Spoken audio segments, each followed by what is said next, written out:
다 니마 가시에 링리아 가사샤 니마 지니 링리아 아니 송주를 차 종마송아 저진디 Kilka dni temu nie byłem w stanie nauczać.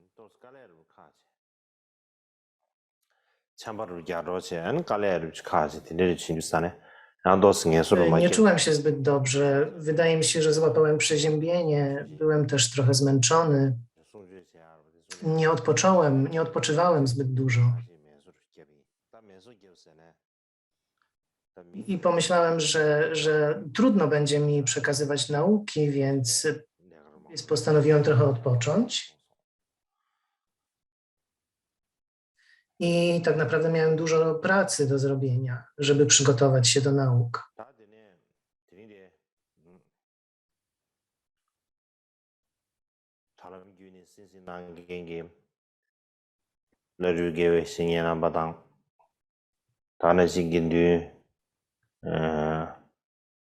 Chciałbym dzisiaj powitać wszystkich, którzy nas słuchają przez internet, wszystkich lamów, gesie, wszystkich tulku, wszystkich mnichów, mniszki, wszystkich przyjaciół w Dharmie z całego świata.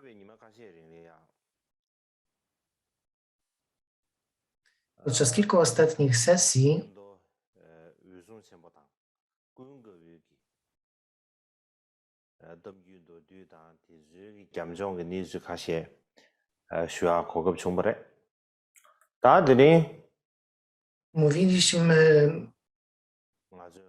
opowiadałem wam historię o Anandzie, o Mahakasyapie i inne historie.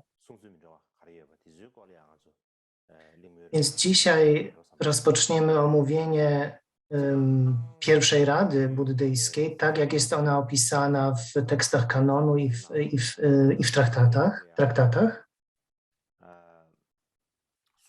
Jak już wcześniej o tym mówiłem, kiedy mówimy o tej pierwszej radzie, mamy różne relacje na temat tej pierwszej rady. Nie mielibyśmy czasu, żeby omówić wszystkie te relacje, jest ich zbyt wiele.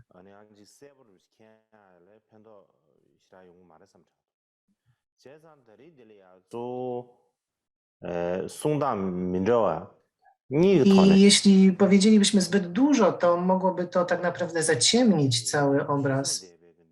Więc postanowiłem, że opowiem o dwóch źródłach. Pierwsze to jest czteroczęściowa Vinaya z tradycji Dharmagupty.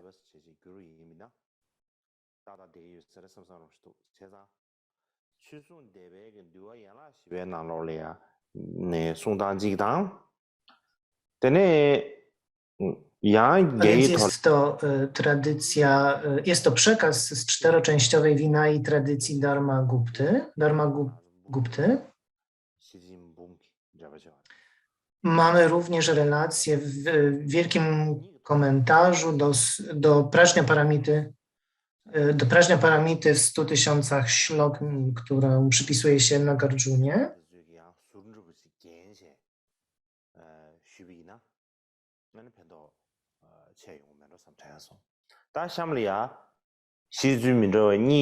Więc generalnie chciałbym się ograniczyć do tych dwóch źródeł i ewentualnie parę anegdot przytoczę z innych źródeł.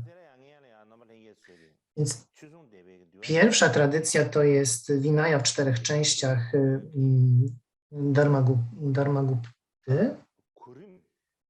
I w tej relacji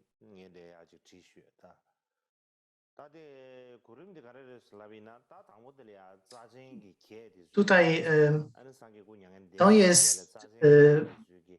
to jest spis wydarzeń w takiej kolejności, w jakiej pojawiają się właśnie w tej czteroczęściowej Vinai. Więc pierwszym to jest przygotowania mallów do kremacji ciała Buddy po parinirwanie. Następnie o tym, jak Mahakasyapa dowiedział się o tym, że Buddha odszedł w parinirwanę. Następnie Mahakasyapa udaje się do Kushinagaru, żeby zobaczyć Buddę po raz ostatni. Następnie podejmuje decyzję o zorganizowaniu rady. Później mowa jest o bikszu z Vriji, który naucza Anandy i przygotowuje jego umysł kieruje jego umysł ku znużeniu samsarą. Następnie Ananda osiąga rezultat stanarhata. Następnie pojawia się dyskusja na temat tego, czy pomniejsze wskazania należy porzucić, czy też nie. Mowa jest potem o 7 winach Anandy, 7 przewinach Anandy. Wymienione jest 7 przewin, które Ananda miał dokonać. Następnie upali, tworzy winaję, Ananda tworzy czy zbiera kosz sutr i na końcu mamy mowę o purnie. W takiej kolejności wydarzenia są opisane właśnie w czteroczęściowej Vinai i jest to główna tradycja, na której się oprzemy tutaj. W tej samej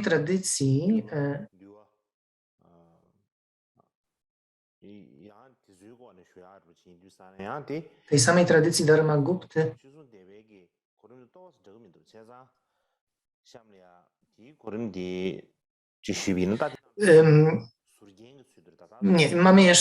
mamy jeszcze wydarzenia opisane w Vinai Theravady Khandaki.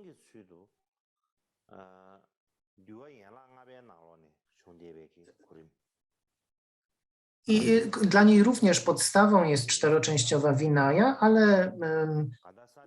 ale są tam dodane różne informacje.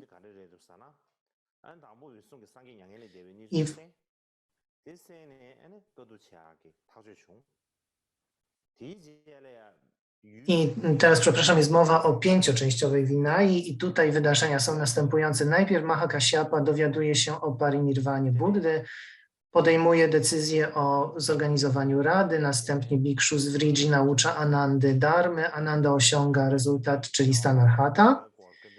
500 arhatów przybywa do Rajagryhy i robi przygotowania do rady. Mahakasyapa prosi pyta Upali o Vinaję. Następnie Mahakasyapa pyta Anandę o kosz sutr. Jest mowa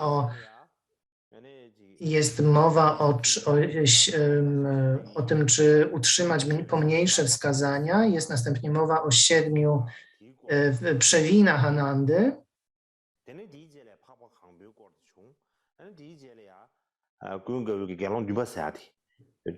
Następnie jest mowa o purnie i w końcu jest okiełznanie czy ujarzmienie przez Anandę 7 bikszu.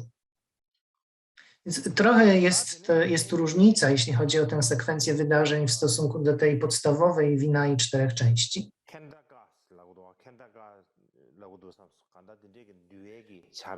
I jeszcze w tradycji Theravady jest taki tekst, który nosi tytuł Khandaka.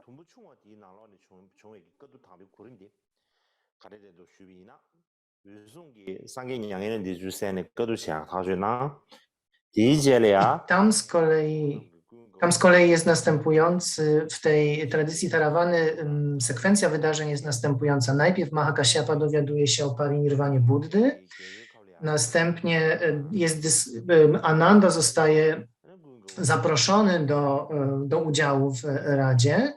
500 mnichów przybywa do Rajagryhy, żeby przygotować Radę. Ananda osiąga stan arhata.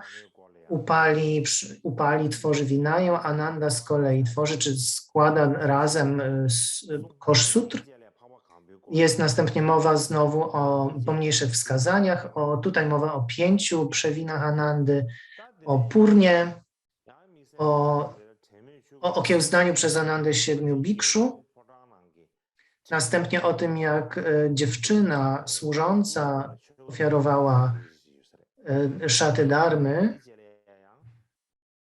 Była to służąca z pałacu, ona ofiarowała te szaty Anandzie, a na końcu w tej tradycji Theravady mamy jeszcze podsumowanie tych wszystkich wydarzeń w postaci takich strof. Są strofy podsumowujące wszystkie wydarzenia.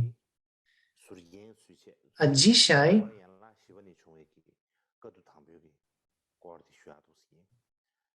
więc to, co jest z tradycji Theravady i to, co jest w 5-częściowej Vinaya, i tak jest oparte na 4-częściowej Vinaya i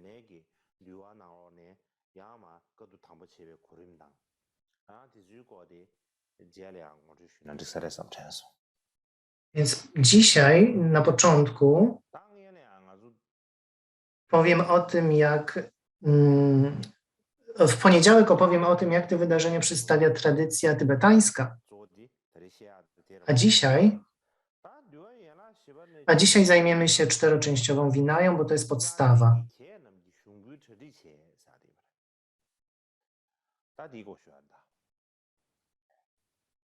Więc najpierw Mallowie, lud Mallów przygotowuje się do kremacji ciała Buddy. Mallowie to jest lud, którego stolicą był Kushinagar, więc mówimy o Mallach z Kushinagaru.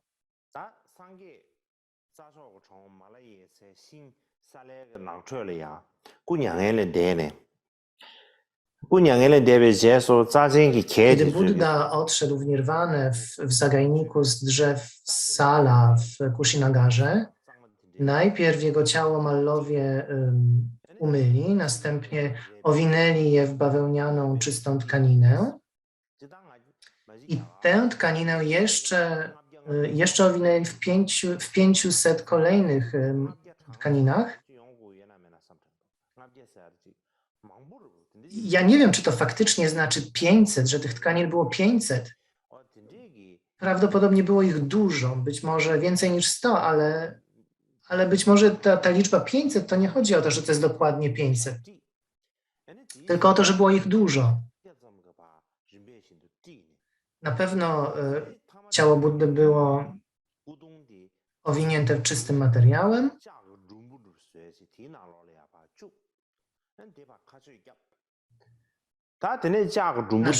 Następnie umieszczono je w żelaznej trumnie, trumnę skropioną, pachnącą wodą.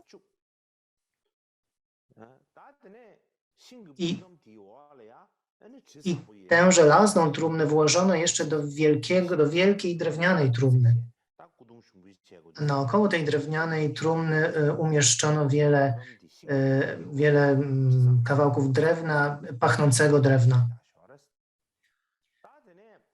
I umieszczono je również pod trumną, czyli te kawałki pachnącego drewna umieszczono naokoło i pod trumną.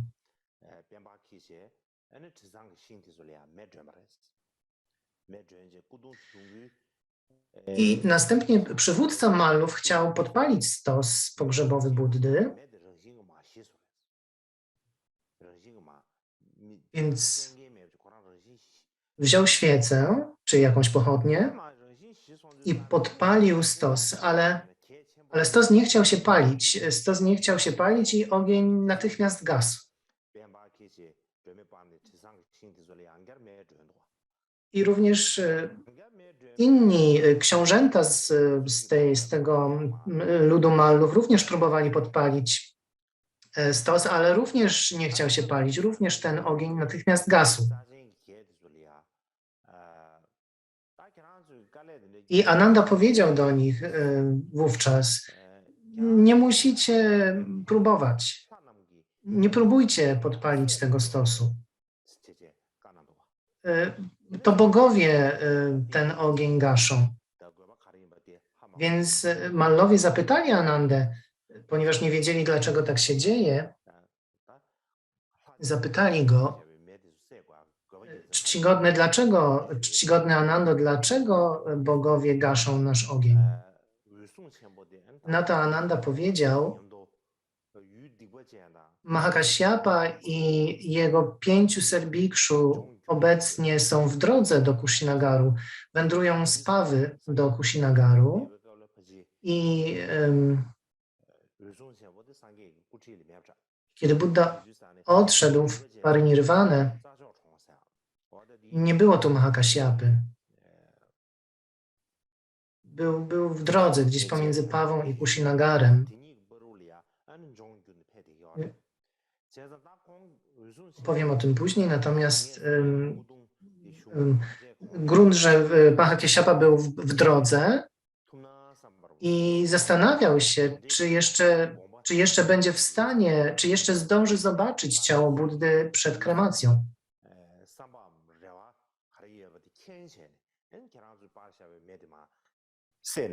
Bogowie wiedzieli, o czym myślał Mahakasyapa i dlatego właśnie nie chcieli, żeby ten stos został podpalony tak szybko i dlatego gasili ten ogień. A więc Mallowie powiedzieli w końcu, że dobrze, czcigodny Anando, skoro taka jest wola bogów, to poczekamy jeszcze i w związku z tym ciało Buddy nie zostało skremowane przed przybyciem Mahakasyapy.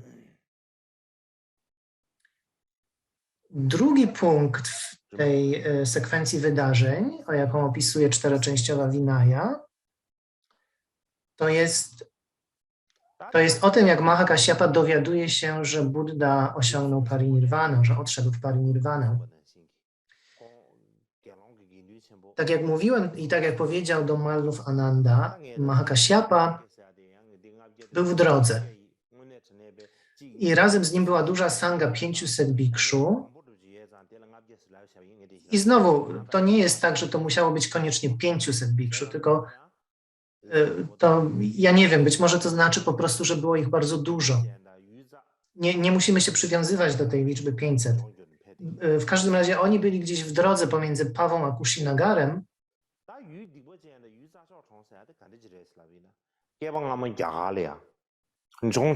Gdzie to jest ta Pawa i gdzie to jest Kushinagar? W tamtych czasach w Indiach było 16 wielkich królestw, jakby 16 wielkich krajów.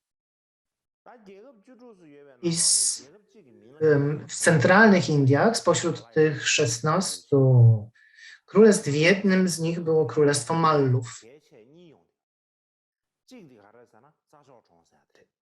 I dwa największe, najważniejsze miasta w królestwie Mallów to był Kushinagar, wtedy nazywany Kushinagara, oraz Pawa. Pawa to dzisiaj jest miasto Pawapuri. W dzisiejszych Indiach to miasto nosi nazwę Pawapuri, a kiedyś nazywało się Pawa. I wydaje mi się, że to jest w Biharze, w dystrykcie Nalandy, obecnym dystrykcie Nalandy.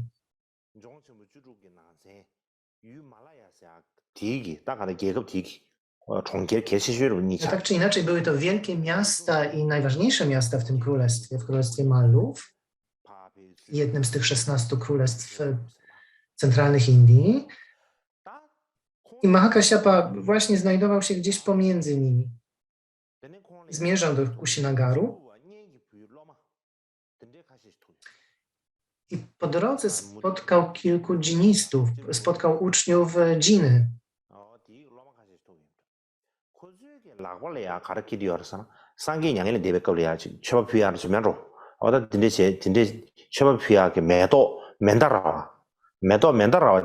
I ci uczniowie, ci dżiniści nieśli kwiaty mandarawy, które właśnie zerwali i przynieśli od miejsca parinirvany Buddy. Pokażę wam później te kwiaty na obrazku.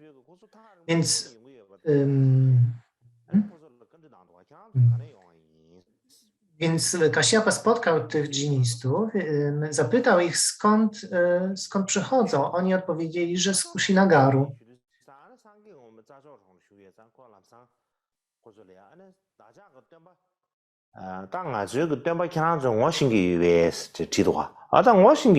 Więc Mahakasyapa wiedział, że Buddha jest tam w Kushinagarze i zapytał ich, czy znacie naszego nauczyciela. Oni odparli, że tak, znamy. Zapytał ich dlatego, że oni byli dżinistami, nie byli buddystami, nie byli uczniami Buddy. I następnie zapytał, czy Buddha nadal jest obecny na tym świecie, czy nadal żyje. Oni odparli, nie, już go nie ma. Minęło już około 7 dni, odkąd odszedł w parinirvanę I my niesiemy ze sobą kwiaty z tamtego właśnie miejsca, gdzie to się stało 7 dni temu. Stąd mamy te kwiaty.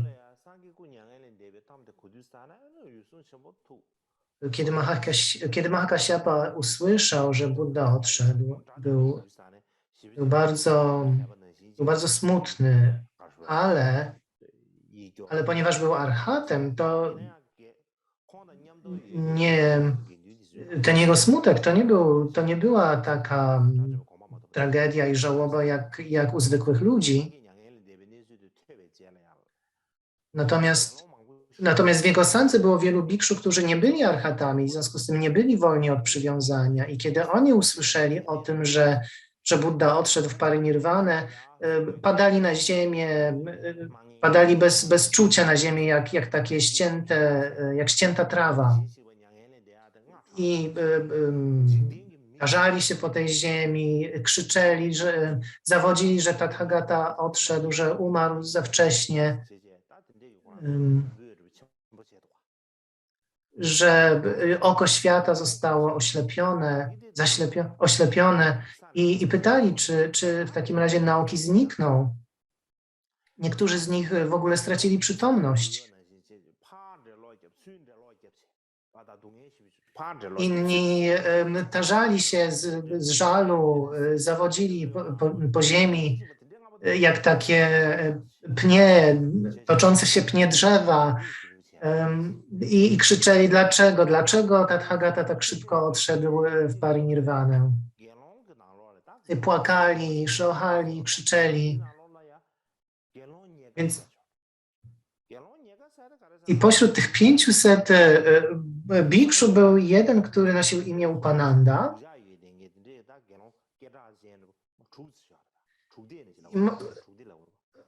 Można powiedzieć, że że był on takim bikszu, który czasami niezbyt dobrze się zachowywał.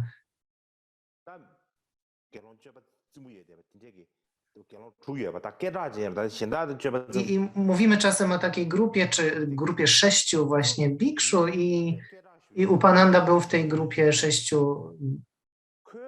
bikszu.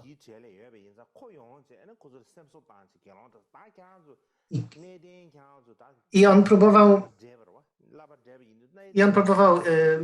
ich pocieszyć, czy mówił do tych bikszu w żałobie, mówił tak, nie zachowujcie się w ten sposób, nie ma potrzeby, żebyście płakali i zawodzili. My jesteśmy mnichami, którzy przyjęli święcenia, kiedy byliśmy już starsi i teraz jesteśmy wolni. Teraz jesteśmy wolni. My przyjęliśmy święcenia późno, a teraz jesteśmy wolni. A kiedy Buddha żył, kiedy był pośród nas, to bez przerwy nam mówił, to jest w porządku, to jest nie w porządku, to powinniście robić, tego nie możecie robić. A teraz nie ma nikogo, kto nam będzie rozkazywał i możemy robić, co chcemy. Nie powinniście płakać z tego powodu, co się stało. Możemy robić, co chcemy. Jesteśmy wolni i jeśli chcemy, możemy zachować wskazania Buddy. Jeśli nie chcemy, nie musimy tego robić. Możemy cieszyć się życiem. I tak właśnie Upananda mówił do tych mnichów, którzy płakali i zawodzili. Mahakasyapa, kiedy to usłyszał, był bardzo niezadowolony i powiedział do mnichów, że Mahakasyapa był bardzo zawiedziony, kiedy to usłyszał, był bardzo niezadowolony i powiedział do nich tak, pozbierajcie swoje szaty, pozbierajcie swoje miseczki, swoje miseczki żebracze i musimy pójść dalej i zobaczyć Buddę po raz ostatni, zanim jego szczątki zostaną skremowane. I w bikszu pozbierali swoje szaty i miseczki i wyruszyli. I to jest opowieść o tym, jak Mahakasyapa dowiedział się o parynirwanie. Z kolei Kolejny punkt to jest ostatnie, jak Mahakasyapa po raz ostatni ujrzał Buddę. Możemy powiedzieć, że to jest ostatnie pożegnanie Kasyapy z Buddą. Kolejny punkt. Mahakasyapa przyprowadził 500 bikszu do Kushinagaru i kiedy byli na obrzeżach miasta, nad rzeką Hiranyavati, która płynie na obrzeżach Kushinagaru, poszli do miejsca, które się nazywa Makuta Bandhana Stupa. Tam spotkali Anandę na obrzeżach Kushinagaru. Mahakasyapa natychmiast go zapytał: Anando, i jeżeli ciało Buddy nie zostało jeszcze skremowane, to chciałbym je zobaczyć. Na to Ananda odparł: jeszcze nie skremowaliśmy ciała Buddy, ale będzie trochę trudno zobaczyć jego ciało, ponieważ już je wykąpano. Nie pozostawiliśmy go tak leżącego tak po prostu, tylko zostało wykąpane, zostało owinięte tkaninami, wieloma warstwami, tymi przysłowiowymi 500 warstwami tkanin. Następnie umieściliśmy je w metalowej trumnie. Namaściliśmy je pachnącą wodą i jeszcze tę trumnę umieściliśmy w trumnie drewnianej, a naokoło i pod trumną ułożyliśmy wiele gałęzi drzewa sandałowego. I to wszystko jest po to, żeby przeprowadzić kremację. Jesteśmy gotowi na kremację i w związku z tym trudno będzie zobaczyć ciało, czy trudno będzie zobaczyć twarz Buddy. Jest po prostu za dużo warstw naokoło tego ciała. Ale tak czy inaczej, Mahakasyapa udał się na miejsce, gdzie spoczywało ciało Buddy, zbliżył się do tego stosu pogrzebowego i samo z siebie ta trumna się otworzyła, znaczy jej fragment jakby odpadł i była widoczna jedna stopa Buddy. Jedna stopa Buddy wystawała z tej trumny. I Mahakasyapa zobaczył, że ta stopa jest dość brudna. Z jakiegoś powodu stopa Buddy jest brudna. I natychmiast zapytał Anandę, powiedział do niego, bo Ananda był tym, który musiał się tam zajmować, rozwiązywać wszystkie problemy. Więc Mahakasyapa powiedział: Buddha był pięknym człowiekiem, jego skóra miała kolor złota, więc jak to się stało, że jego stopy są brudne? Na to Ananda odparł: kiedy Buddha odszedł, przyszły tu kobiety, żeby zobaczyć jego ciało i kobiety miały bardzo miękkie serce, zaczęły płakać i nie były zbyt ostrożne.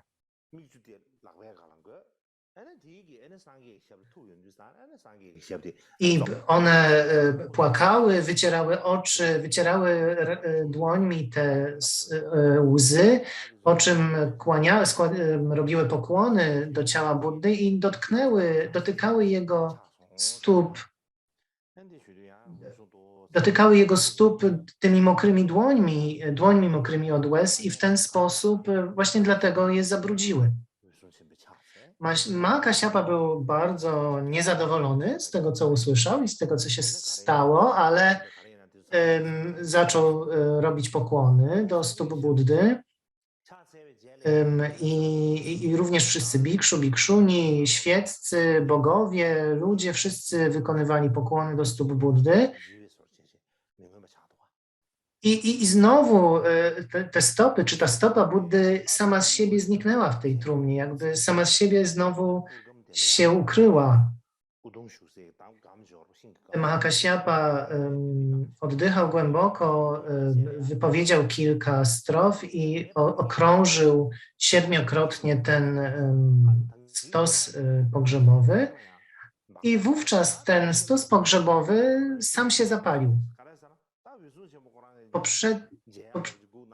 Poprzednio ludzie, Mallowie, nie mogli tego zapalić, a teraz z kolei stos zapalił się sam. Nie było żadnego uderzenia pioruna, nic takiego. Po prostu stos się sam zapalił w naturalny sposób, sam z siebie.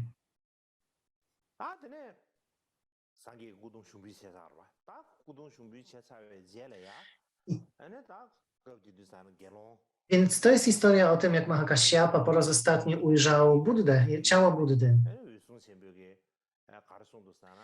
Mahakasyapa, ponieważ było tam zgromadzonych wielu bikszu i bikshuni, Mahakasyapa wykorzystał tę okazję i powiedział do nich: kiedy tutaj zmierzałem, Upananda powiedział mnichom w żałobie, powiedział do nich: starsi bikszu, nie ma potrzeby, żebyście się tak zachowali, nie ma potrzeby, żebyście płakali, żebyście zawodzili. My zostaliśmy mnichami, kiedy byliśmy już starsi i teraz jesteśmy wolni. Kiedy Buddha żył, to bez przerwy nam mówił, co możemy robić, czego nie możemy robić. Zakazywał nam, dawał wskazania. A teraz go nie ma i mamy wolność, możemy robić, co chcemy. Tak powiedział. Możemy zachowywać wskazania, ale nie musimy. Tak powiedział Upananda do tych mnichów. I Mahakasyapa przytoczył te słowa Upanandy i teraz powiedział do pozostałych bikshów w Kushinagarze, że myślę, że powinniśmy się zebrać i przedyskutować Vinaję. W przeciwnym razie ludzie, którzy nie są uczniami Buddy, będą mówili, że kiedy Buddha żył, to jego uczniowie utrzymywali dyscyplinę Vinai, a teraz ona po jego śmierci rozwieje się jak dym. Wtedy uczniowie ćwiczyli się w tej dyscyplinie, a teraz Buddy nie ma i nie ma nikogo, kto mógłby ich ćwiczyć w tej Vinai. Tak mogą mówić ludzie, więc powinniśmy coś z tym zrobić. Powinniśmy to przedyskutować.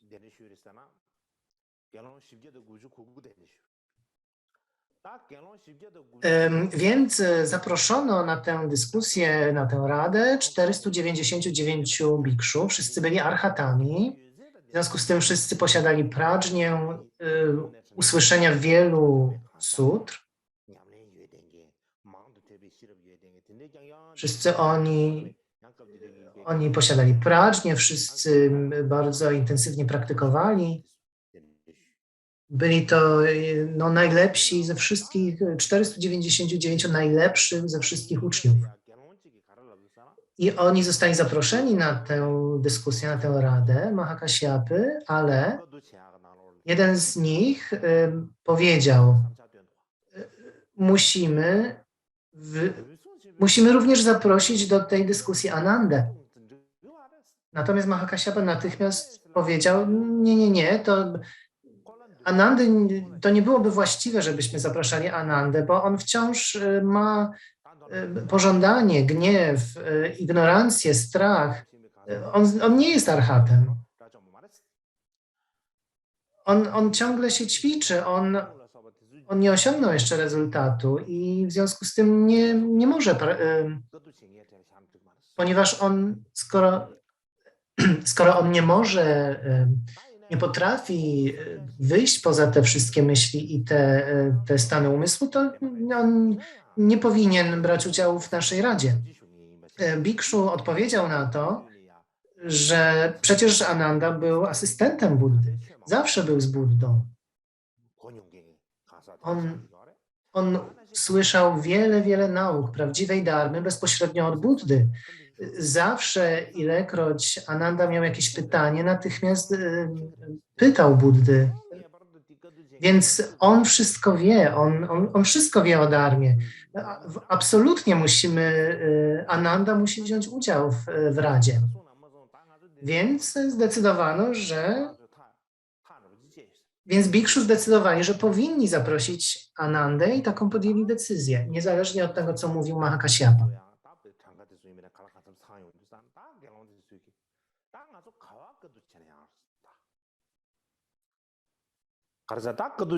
Więc następnie ci archaci, ci Bikszu zastanawiali się, gdzie ta rada powinna się odbyć.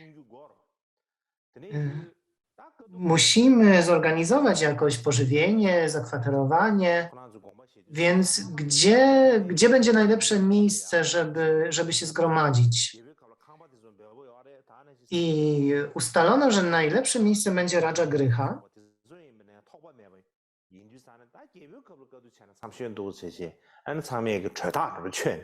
ponieważ tam nie ma problemu z jedzeniem, nie ma problemu z zakwaterowaniem i wszyscy zgodzili się, że jest to najlepsze miejsce, żeby odbyć tę radę.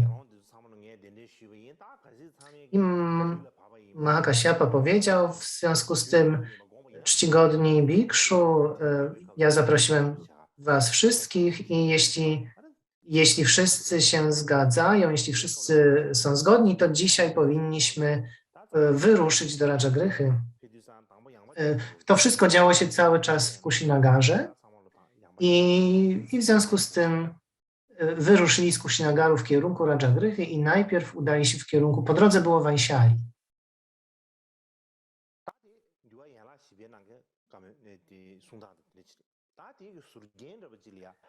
Tak, o tych wydarzeniach mówi czteroczęściowa Vinaya. Vinaya w 4 częściach. Natomiast Vinaya w 5 częściach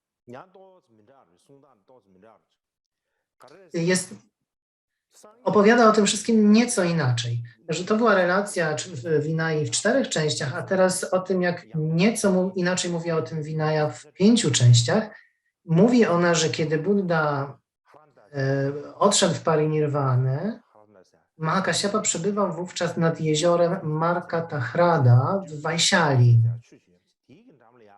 Markatahrada w Vaishali. I ponieważ on tam przebywał, ponieważ tam znajdowały się chaty czy mieszkania dla 500 bikszu. I jedynie Anandy nie było wśród tych bikszu, właśnie w Vaishali. I Mahakasyapa powiedział wówczas do bikszu kilka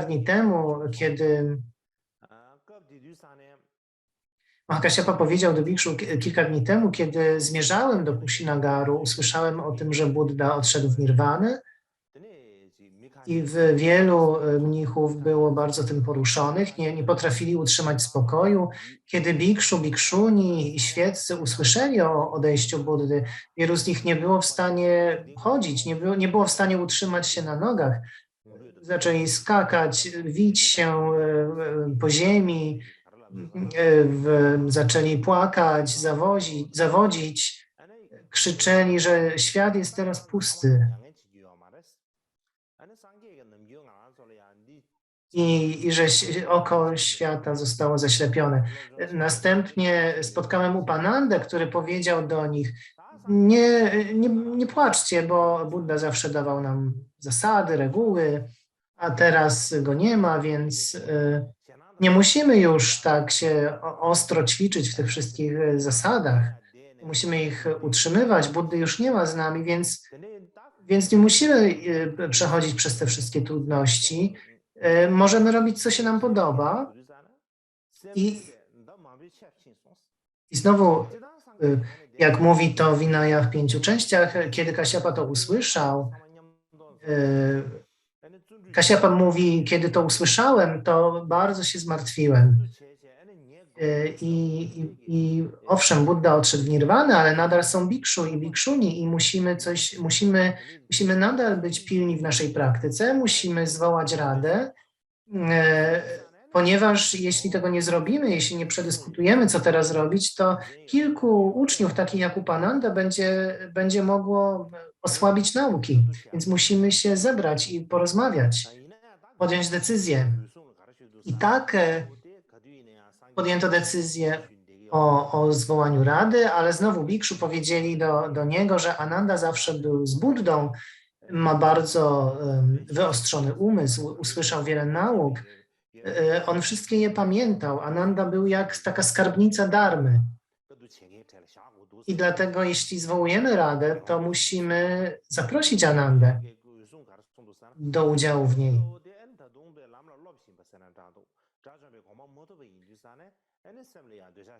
Skoro on jest tą skarbnicą wszystkich nauk, to jest on też jednym z bikszu i dlatego on musi wziąć udział w tej radzie. Natomiast Mahakasyapa odparł, że Ananda jest wciąż na ścieżce, wciąż ma pożądanie, gniew, ignorancję, strach i nie można mu pozwolić. Więc są pewne różnice w tym, jak opowiada o tym Vinaya w 4 częściach i Vinaya w 5 częściach, ale wróćmy do tej Vinay w 4 częściach. Więc bikszu powiedzieli, że Ananda musi koniecznie wziąć udział w tej radzie i zdecydowali się go zaprosić, ale pytanie było, gdzie jest Ananda? Natomiast Ananda był również w drodze już, był w jakimś odległym miejscu i kiedy znalazł się w pewnym odległym miejscu w naturalny sposób, pojawiła się u niego myśl, tak jak nowonarodzony cielak, który potrzebuje mleka od matki i który podąża za stadem 500 krów, podobnie ja, który ciągle jestem na ścieżce, powinienem podążać za 500 bikszu.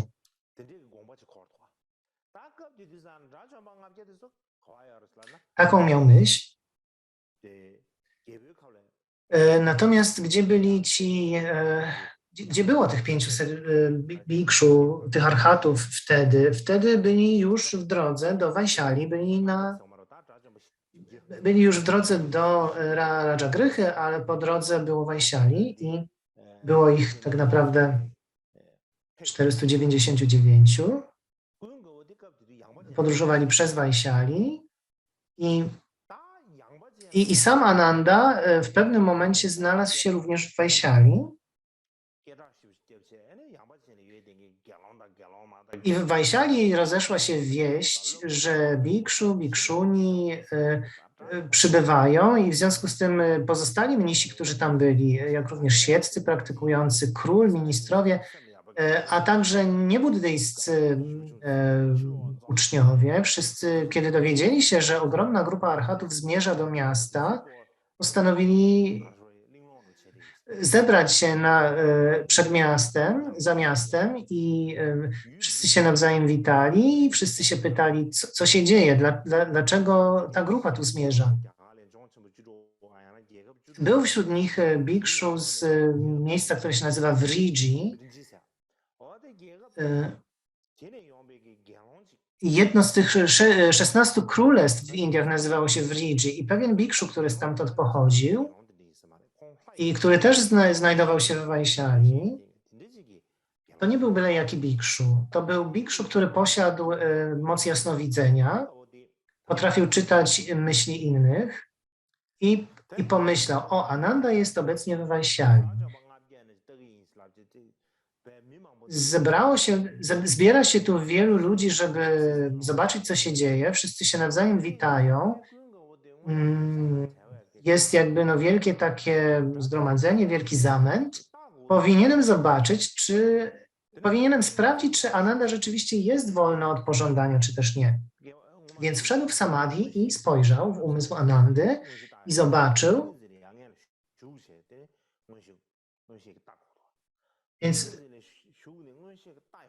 Więc najpierw trzeba wejść w samadhi i wtedy te moce jego jasnowidzenia się ujawniły i zobaczył, że Ananda rzeczywiście nie był wolny jeszcze całkowicie od pożądania. Wiedział, że Ananda nie jest jeszcze arhatem i postanowił pomóc mu, żeby Ananda szybko tym arhatem się stał. Więc udał się do Anandy i wypowiedział do niego następującą strofę.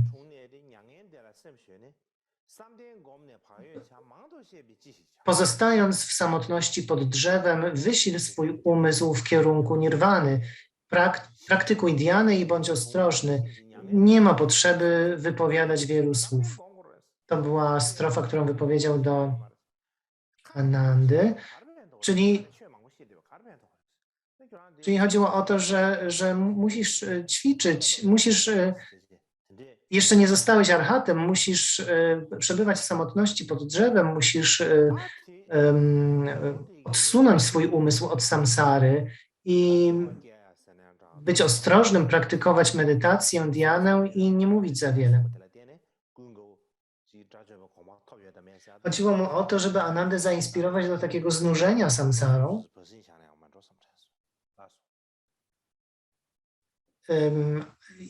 I teraz będzie przerwa 30 minut.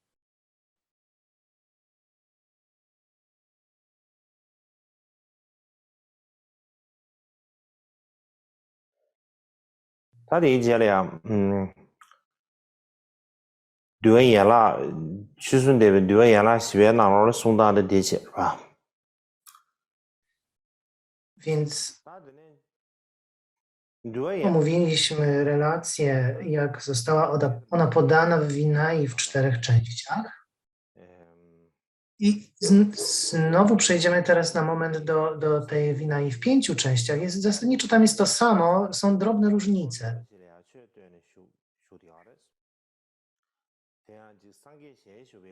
Tam z kolei jest powiedziane, że w tym czasie Ananda przebywał w Vaishali i nauczał dharmy, dzień i noc, 4-częściową społeczność dharmy. Tak jak w czasach, kiedy za życia Buddy ludzie przychodzili i prosili go o nauki. I ów bikszu z Vriji przebywał nieopodal i usłyszał, że jest jakieś zamieszanie, że przybywa bardzo duża sanga do Vaishali i nie był w stanie się skupić na własnej medytacji. Więc trochę mu trudno było medytować, kiedy było takie zamieszanie naokoło i pomyślał sobie wówczas, czy Ananda nadal pozostaje na ścieżce, czy już może osiągnął rezultat, czy też nie. Ponieważ jest tu tyle zamieszania, to lepiej sprawdzę, czy już osiągnął rezultat, czy nie. Więc ten mnich z Vriji wszedł w samadhi i zobaczył, że Ananda nie osiągnął jeszcze rezultatu, nie został jeszcze arhatem. Pomyślał, że musi zrobić coś, żeby zwrócić umysł Anandy w kierunku urzeczywistnienia i odciąć go czy wywołać w nim takie znużenie samsarą. I wypowiedział właśnie tę strofę do Anandy.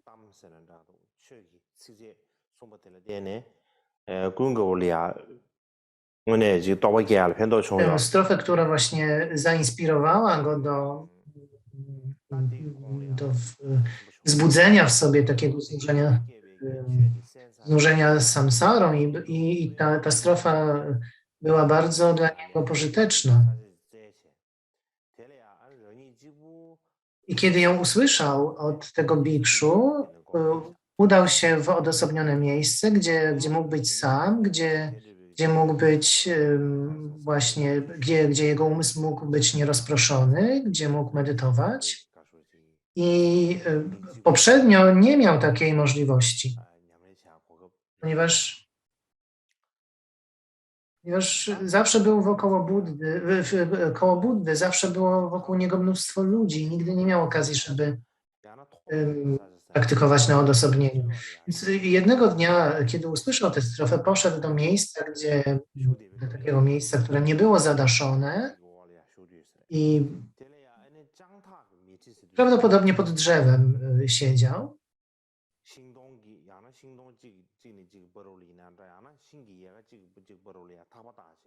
I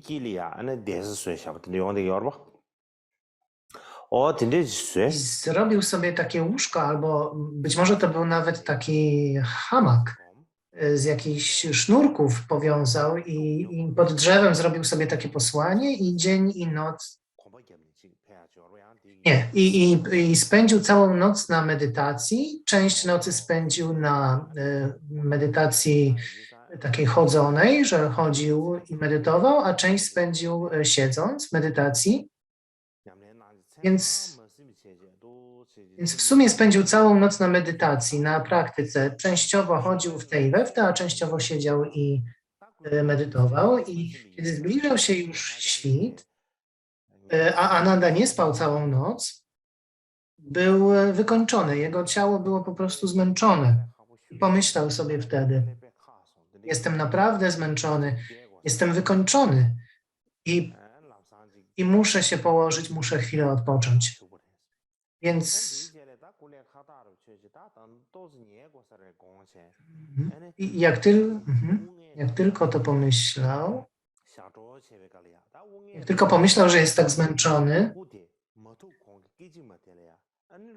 to miał właśnie się położyć i tuż przed tym, kiedy jego głowa dotknęła poduszki, miał nagłe doświadczenie,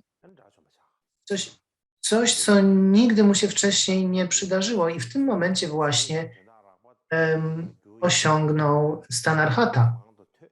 I wypowiedział wówczas następującą strofę. Usłyszałem wiele nauk dharmy, zawsze oddawałem szacunek Buddzie, a teraz przeciąłem korzenie narodzin i śmierci. Gautamo, dzisiaj z radością ułożę się do snu. Więc zawsze chodzi o to, że zawsze służył Buddzie. Miał to szczęście, że mógł usłyszeć wszystkie nauki dharmy, służył Buddzie, oddawał mu szacunek. A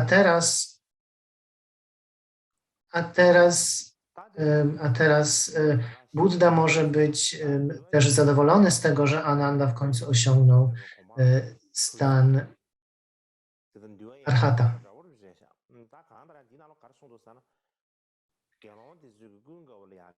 I teraz przechodzimy do drugiej relacji, do opisu tego samego wydarzenia z drugiej relacji, gdzie mowa jest o tym, że Bikszu powiedział do Anandy, dobrze by było, żebyś szybko osiągnął rezultat, ponieważ Kaśjapa zamierza zwołać radę i dyskutować o Vinai, a ty nie jesteś zaproszony na tę radę.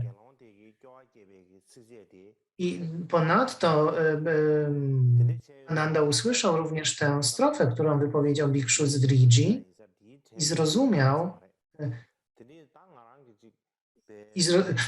że on nie ma prawa wziąć udziału w tej radzie, więc pomyślał sobie, że naprawdę muszę teraz gorliwie praktykować, nie pójdę dzisiaj spać, będę praktykował całą noc. I właśnie praktykował całą noc. Częściowo chodził w tę i we w te, a częściowo siedział w medytacji, aby osiągnąć rezultat, ale mimo, że praktykował całą noc, nic się nie wydarzyło.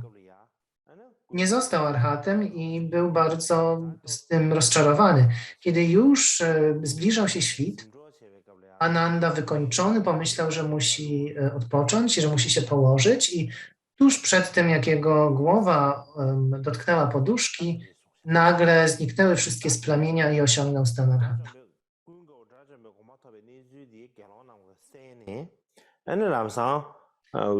Kiedy mnisi dowiedzieli się, że Ananda został już arhatem, natychmiast poszli do Mahakaśjapy i powiedzieli mu tak. Ananda wczoraj osiągnął nirwanę, został arhatem, więc musimy go koniecznie uwzględnić jako uczestnika naszej rady.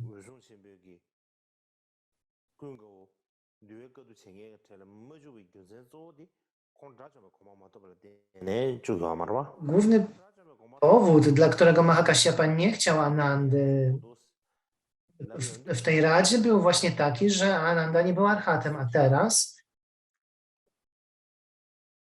Mahakaśjapa już nie mógł powiedzieć, już nie mógł powiedzieć, że dlatego nie może zaprosić Anandy, więc Więc uzgodniono, że Ananda zostanie zaproszony i zaczęto się zastanawiać, gdzie zorganizujemy tę radę, gdzie będzie wystarczająco duża liczba pomieszczeń, gdzie będą miejsca do spania, jakie będzie najlepsze miejsce, gdzie będzie dostęp do pożywienia. I ustalono, że Raja Gryha będzie najlepsza. I Mahakasyapa powiedział wszystkim członkom Sangi, że tak, że powinniśmy udać się do Raja Gryhy. I ustalono, że właśnie do Raja Gryhy pójdą, że to będzie najlepsze miejsce, żeby odbyć tam radę.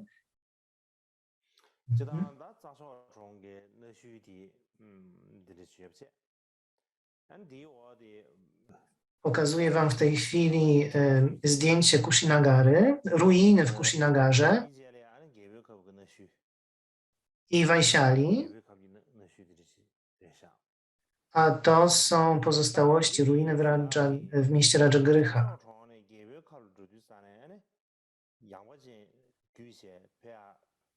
Z Kushinagaru do Rajgiru, bo dzisiaj Rajagryha to jest miasto Rajgir, i możemy zobaczyć na mapach w Google,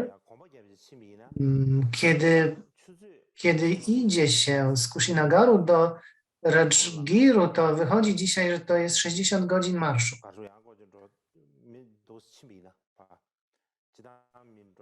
Jeśli pójdziemy właśnie tą trasą to 59-60 godzin z Kushinagaru do Rajgiru.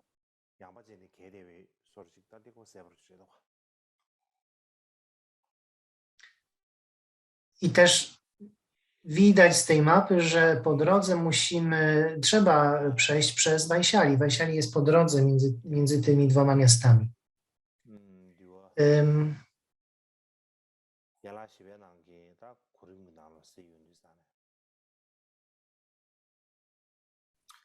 Więc patrzymy jeszcze raz na kolejność wydarzeń, jak opisuje to Vinaya w 4 częściach. I doszliśmy już do decyzji, że należy odbyć radę. Mówiliśmy o tym, że Ananda osiągnął stan Arhata. I teraz przechodzimy do punktu, który mówi o dyskusji na temat, czy należy zachować pomniejsze wskazania. Po drodze mnisi znaleźli się w Vaishali i zastanawiali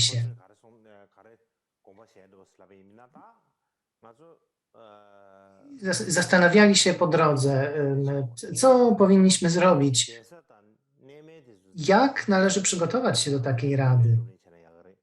Czy lepiej jest najpierw szukać zakwaterowania i miejsca spania, czy lepiej najpierw jest przedyskutować Vinaję? I tak rozmawiali między sobą. Postanowili, że najpierw po przybyciu do Rajagryhy przygotują zakwaterowanie i przygotują miejsca do spania, a potem rozpoczną radę. Natomiast w Vinai o 5 częściach jest mowa o tym, że 500 arhatów przybyło do Rajagryhy i akurat było to na początku pierwszego miesiąca pory deszczowej. Pora deszczowa ma 3 miesiące.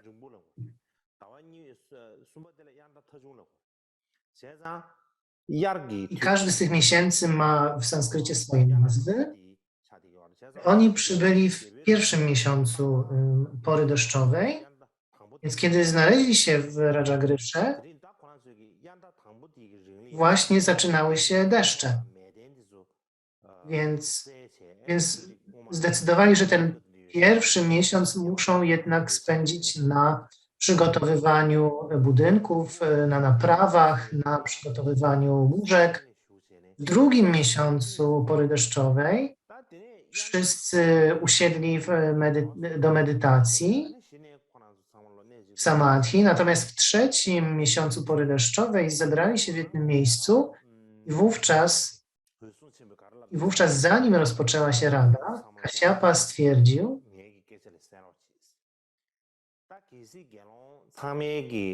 słuchajcie mnie, czcigodni Bikszu, jeżeli cała sanga jest gotowa i,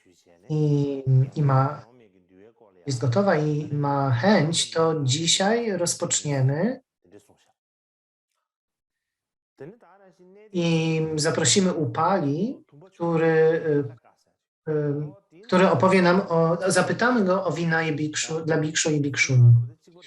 I jeszcze w jednym źródle, w Theravadzie Kandaki, jest mowa o tym, że jest tam zasadniczo relacja praktycznie taka sama. Mówi się tam w tradycji Theravady, że kiedy Bikshu dotarli do Rajagryhy, kiedy byli w drodze do Rajagryhy,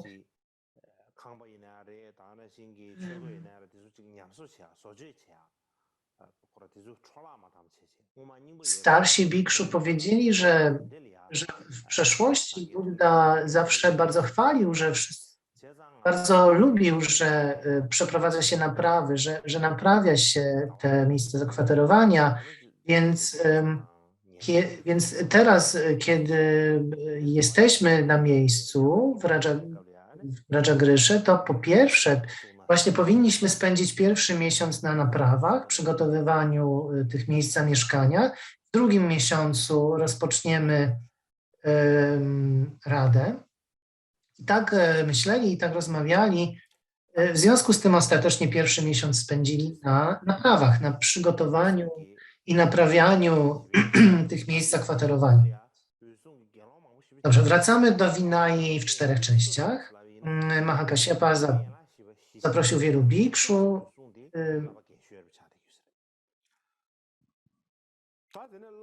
I wśród nich najwyżsi jakby starszeństwem to byli Dasyabala, Kasyapa. Mnich, który po chińsku nazywa się Popona, ale nie jestem pewny, jak w sanskrycie nazywał się ten mnich.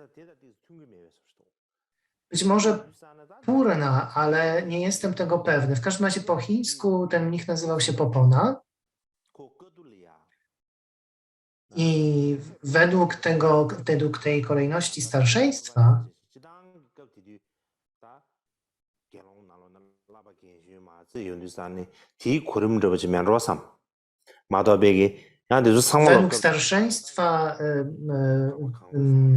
najważniejsi mnisi to byli Dasyabala Kasyapa, potem właśnie ów Popona, Mahakasyapa oraz Mahakunda. 야 결혼 신다지 생이나 하고 말아 다 간다냐 라바 게마 니버디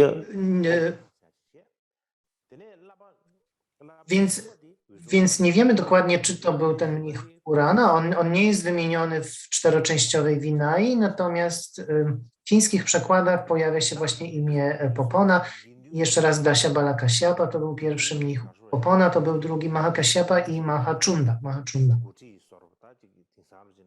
Kasyapa wziął na siebie odpowiedzialność przewodzenia sandze i poprosił wszystkich bikszu. Czcigodni członkowie sangi, zastanówcie się, jeśli sanga wyraża zgodę, jeśli jest gotowa, to od dzisiaj rozpoczniemy tworzenie czy zbieranie razem wszystkich zasad Vinai. Takie ogłoszenie dał. I wówczas Ananda wstał, owinął górną szatę wokół jednego ramienia, zarzucił na ramię swoją górną szatę, uklęknął na prawym kolanie, złożył dłonie i powiedział do Kasyapy: ja słyszałem, co Buddha powiedział i chciałbym wam przypomnieć. Buddha powiedział, że w przyszłości, jeżeli będzie taka zgoda wśród wszystkich bikszu, to możemy porzucić niektóre mniejsze wskazania, pomniejsze zasady. Buddha powiedział, że jeśli wszyscy bikszu wyrażą zgodę, to możemy porzucić w przyszłości pewne pomniejsze zasady. Kasyapa na to zapytał Anandy,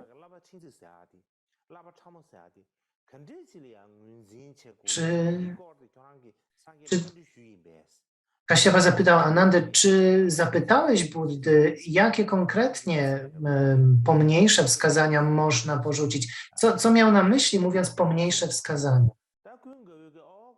Jaka jest różnica? Jak te wskazania należy podzielić? Które są pomniejsze, a które są ważniejsze? Wówczas odpowiedział na to Ananda, nie rozumiałem nic i zapomniałem dopytać Buddy na ten temat.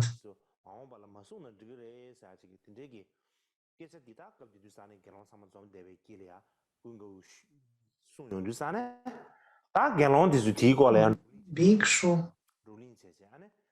pozostali bikszu słyszeli o tym, że rzeczywiście Buddha powiedział, że niekoniecznie trzeba utrzymywać wszystkie zasady i rozpoczęła się dyskusja, co właściwie znaczy te pomniejsze wskazania. Jedni twierdzili, że chodzi o wszystkie wskazania oprócz 4 głównych upadków, że wszystkie pozostałe oprócz 4 głównych upadków są to tak zwane mniejsze wskazania. Inni z kolei twierdzili, że oprócz 4 wielkich upadków i tak zwanych 13 pozostałości, wszystkie są pomniejsze. Jeszcze inni mówili, że z wyjątkiem 4 wielkich upadków, 13 pozostałości i 2 tak zwanych nieokreślonych, wszystkie pozostałe są pomniejsze.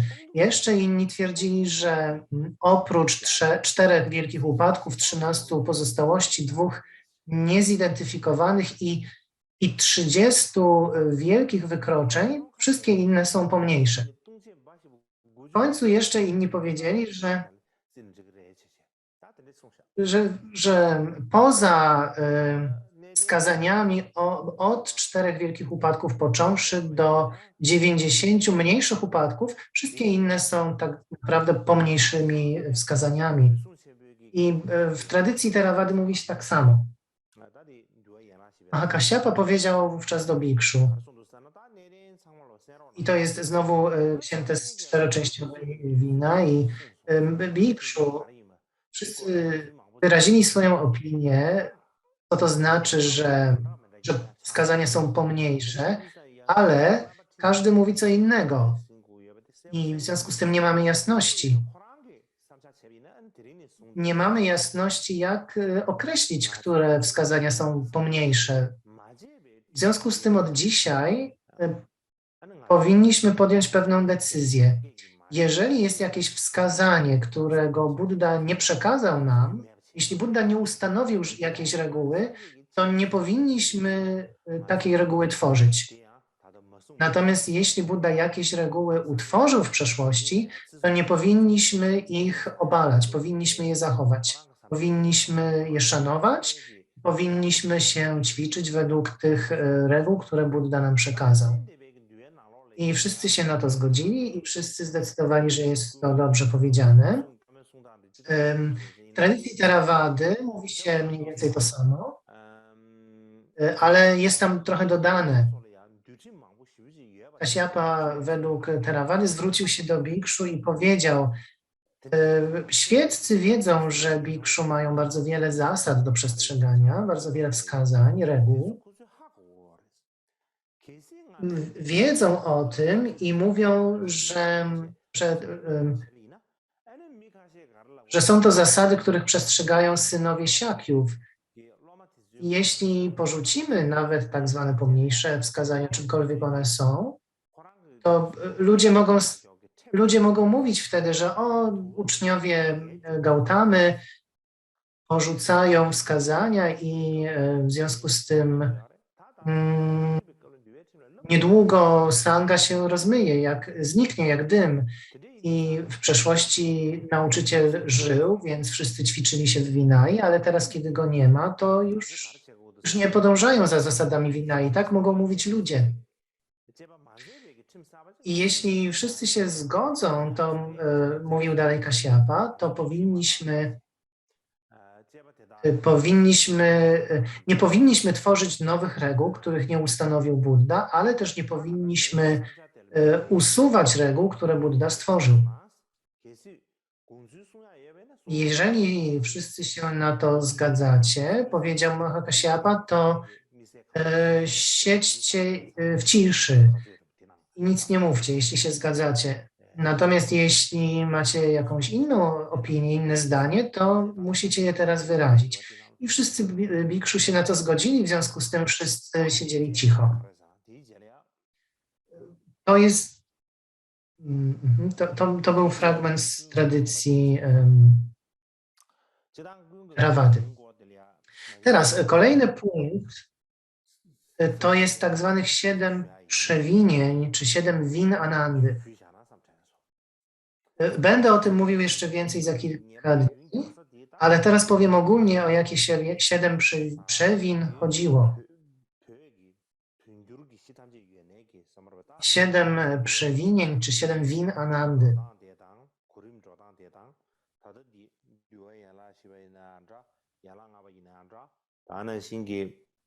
W tradycji tybetańskiej Mula Sarvastivady i w Vinai o 4 częściach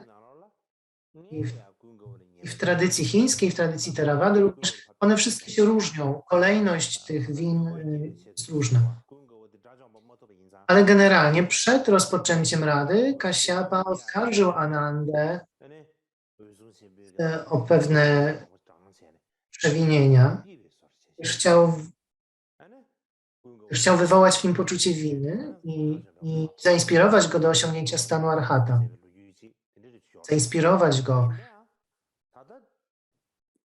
Zainspirować go do znużenia samsarą i chciał, żeby Ananda wyznał swoje winy. Więc w Vinai 4 części najpierw Kaśyapa powiedział do Anandy,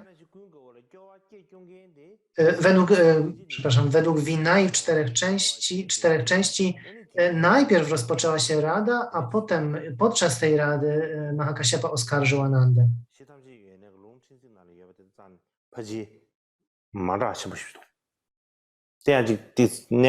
Więc jedne źródła mówią, że Kaśyapa oskarżał Anandę przed rozpoczęciem rady i żeby go nie zainspirować do osiągnięcia stanu arhata, i inne źródła mówią o tym, że to już było podczas rady. Opowiem o tym więcej później, za kilka dni, natomiast teraz powiem o 7 winach, które są wymienione w Vinai 4 części.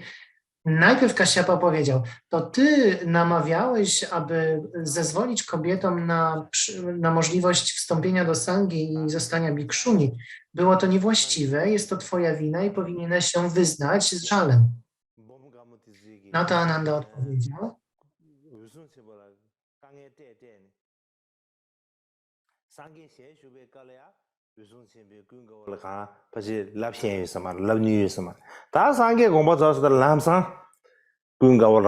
Zasadniczo Mahakaśyapa, kiedy żył, Mahakaśyapa nie mógł nic powiedzieć, że mu się nie podoba to, że to jest, że nie mógł powiedzieć, że to jest niewłaściwe, że kobiety zostały przyjęte jako mniszki, że mogły przyjmować świecenia. Więc teraz oskarżył Anandę. I na to oskarżenie Ananda odpowiedział: nie zrobiłem tego świadomie, nie zrobiłem tego intencjonalnie, ale Maha Prajapati okazała niesłychaną życzliwość dla Buddy, ponieważ kiedy jego matka zmarła, to ona go wychowywała, ona się o niego troszczyła. I dlatego ona miała ogromną nadzieję, że kobiety będą mogły być wyświęcone, i ja ją wspierałem. I nie uważam, że jest to przewinienie. Ale jeśli ty tak twierdzisz, to ponieważ ja mam pełne zaufanie do ciebie, Mahakaśyapo, to wyznaję to jako moją winę i wyrażam swój żal. Więc nie uważam, że jest to przewinienie, ale ponieważ mam do ciebie zaufanie, to wyznaję to jako moją winę. Drugie oskarżenie. Buddha 3-krotnie poprosił cię, żebyś, to znowu mówi Kaśyapa do Anandy, Buddha 3-krotnie poprosił cię, żebyś był jego asystentem, ale ty się nie zgodziłeś. Ty się nie zgodziłeś 3 razy i to jest twoja wina i tę winę powinieneś tutaj w tej chwili wyznać i żałować. Ananda odpowiedział, również tego nie zrobiłem intencjonalnie. Taka szansa, taka okazja, żeby być asystentem Buddy jest czymś niesłychanie rzadkim, niesłychanie trudnym do uzyskania. Więc nie uważałem, że jestem tego godny i że podołam, i dlatego nie uważam, że to jest moja wina.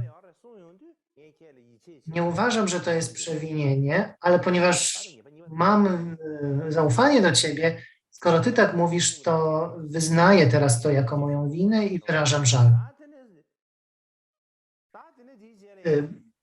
Czy były to rzeczywiście przewiny, czy były to winy Anandy, to sami się zastanówcie. Ja nie będę tego komentował. Kaśjapa następnie trzecią winę wymienił.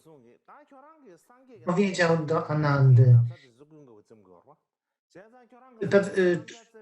Pewnego razu, kiedy szyłeś szaty Buddy,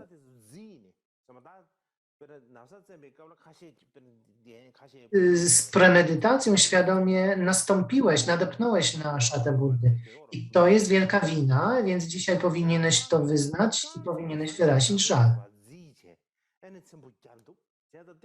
Ponieważ świadomie i specjalnie nadepnąłeś na szatę Buddy, a to jest okazanie,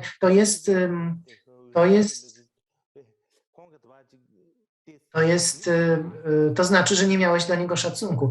Także widzimy, że Kaśjapa bardzo się starał znaleźć jakieś winy, żeby móc oskarżyć Anandę.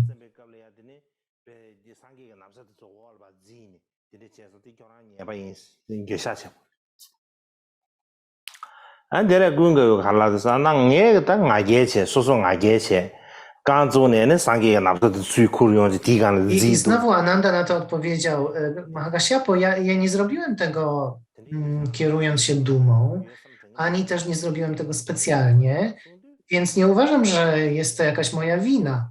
Ale znowu, ponieważ wierzę w Ciebie, mam do Ciebie zaufanie, to skoro tak mówisz, to wyznaję to jako moją winę i wyrażam żal. Czwarte przewinienie, jakie Kaśjapa wymyślił, to zwrócił się do Anandy tak. Buddha 3-krotnie mówił Tobie, że odchodzi, że odejdzie w nirwanę, w parinirwanę. 3 razy Ci to powiedział. I Ty powinieneś natychmiast wstać i powiedzieć, i poprosić go, Buddo, zostań i żyj tutaj i zostań przez całą kalpę. I gdyby Buddha żył przez całą kalpę, przyniósłby nieprawdopodobnie dużo pożytku i szczęścia wszystkim istotom. I to jest Twoja wina i powinieneś to wyrazić, powinieneś wyrazić swój żal. I znowu Ananda na to odpowiedział, czcigodny Mahakasyapo, ja nie zrobiłem tego specjalnie. Wtedy byłem owładnięty przez Marę. I nie byłem w stanie w ogóle poprosić Buddy, aby nie odchodził w nirwanę. Ja wtedy na moment straciłem przytomność, straciłem pamięć i to nie była moja wina. Ale ponieważ wierzę w Ciebie, mam do Ciebie zaufanie i Ty tak twierdzisz, to dobrze, to ja to wyznaję jako moją winę i wyrażam swój żal. 5. przewinienie.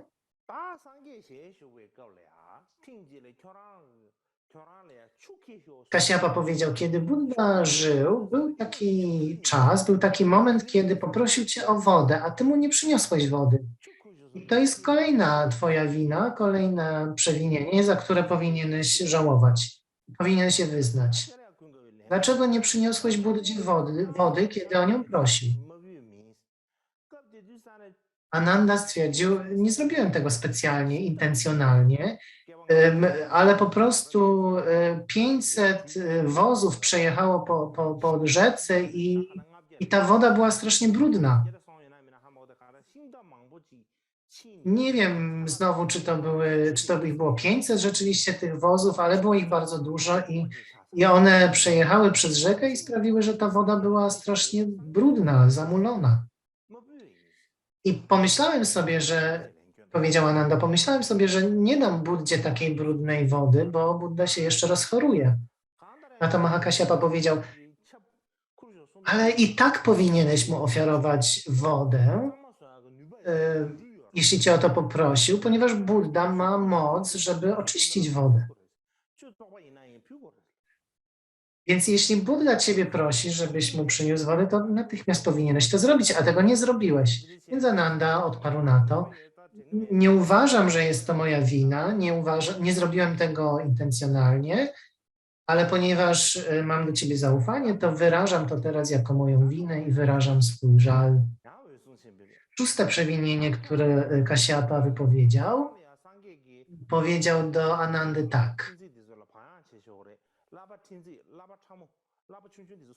Buddha powiedział, że w przyszłości być może nie trzeba będzie wszystkich pomniejszych wskazań przestrzegać. Kiedy to powiedział, to w tym momencie ty powinieneś go zapytać, o jakie pomniejsze wskazania chodzi. Nie zrobiłeś tego i teraz dzisiaj nie wiemy, nie możemy się co do tego zgodzić i to jest twoja wina. Więc Ananda znowu na to odpowiedział, nie miałem takiej intencji. W tamtym czasie, wówczas nie rozumiałem tego i po prostu zapomniałem zapytać Buddy, co miał na myśli, mówiąc o pomniejszych wskazaniach. Było to już niedługo przed odejściem Buddy. I Ananda był w takim ciężkim stanie umysłu, już wiedział, że Buddha odchodzi i był pełen smutku.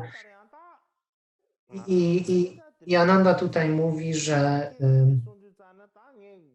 nie uważam, że jest to moja wina, nie uważam, że to jest przewinienie, ale ponieważ wierzę Tobie, mam do Ciebie zaufanie, to skoro Ty tak twierdzisz, to wyrażam żal za to. I w końcu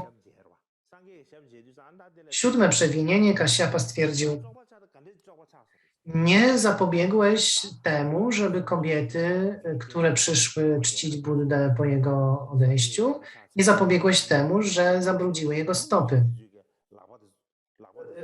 Powinieneś wyznać to jako swoją winę. Na to Ananda powiedział, nie zrobiłem tego specjalnie, kobiety po prostu nie uważały, były bardzo zasmucone, płakały, wykonywały pokłony do stóp Buddy, no i wycierały oczy dłońmi i potem tymi mokrymi dłońmi dotykały stóp Buddy.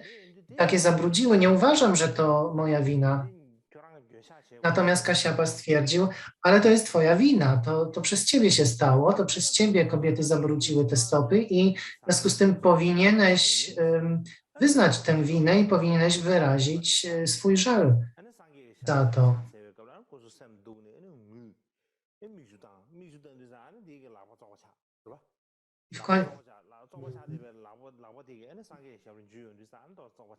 Więc Ananda jeszcze raz powiedział, jak to się stało i powiedział, nie uważam, że to jest moja wina, ale skoro tak twierdzisz, ponieważ ja mam do ciebie zaufanie, to wyrażam to rzeczywiście jako moją winę, skoro tak mówisz i wyrażam żal za to, co się stało. Więc tej Vinaya o 4 częściach Mahakasyapa mówi o 7 przewinach Anandy, o 7 wydarzeniach, które według niego miały miejsce ze względu na nieuważność Anandy. Ale Ananda był tak naprawdę bardzo dobrym bikszu, bardzo dobrym człowiekiem. I niektórzy mogą powiedzieć, że ja nie uważam, że to było z winy Anandy i być może po prostu Mahakasyapa się go czepiał. Teraz, kiedy Buddy już nie było, mógł go wreszcie oskarżyć o różne rzeczy. W różnych relacjach, w różnych źródłach inaczej się mówi o tych. Czasami mówi się o 9 winach Anandy, w innych źródłach mówi się o 5 winach Anandy. I ja do tego jeszcze wrócę za kilka dni, do tych win popełnionych przez Anandę, a tymczasem myślę, że dzisiaj skończymy. Na dzisiaj wystarczy.